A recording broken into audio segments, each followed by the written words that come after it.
এই জীবনে না করিলাম বন্দেগী,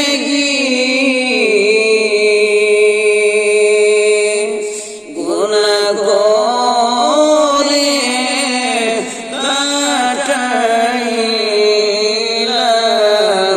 জিন্দেগী, গুনাহ করে কাটাইলাম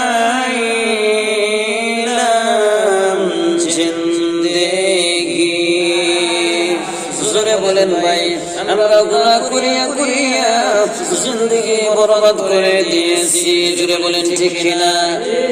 গুনাহ করিয়া গুনার সাগরে ডুবন্ত আছি, গুনাহ করিয়া তওবা করার ইচ্ছে হয় না আমাদের।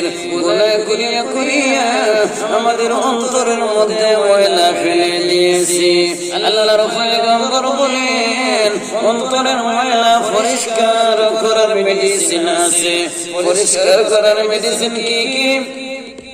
সাহাবায়ে কেরামগণ বলেন, কিলা ইয়া রাসূলুল্লাহ, গুনাহ পরিষ্কার করার মেডিসিন কি কি?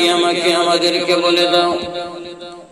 নবীজি বলেন, ওয়ামা জিলাউহা ক্বালা কাতরাতু যিকরিল মাউতি ওয়া তিলাওয়াতুল কুরআন।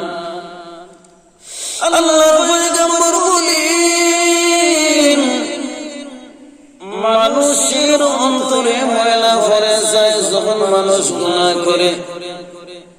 নবীজি বলেন, অন্তরের ময়লা পরিষ্কার করার মেডিসিন দুইটি। এক নাম্বার হইল বেশি বেশি মওতের কথা স্মরণ করলে অন্তরের ময়লা পরিষ্কার হয়ে যায়।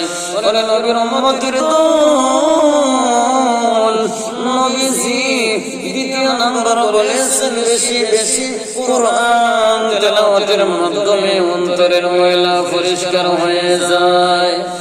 আজ আমরা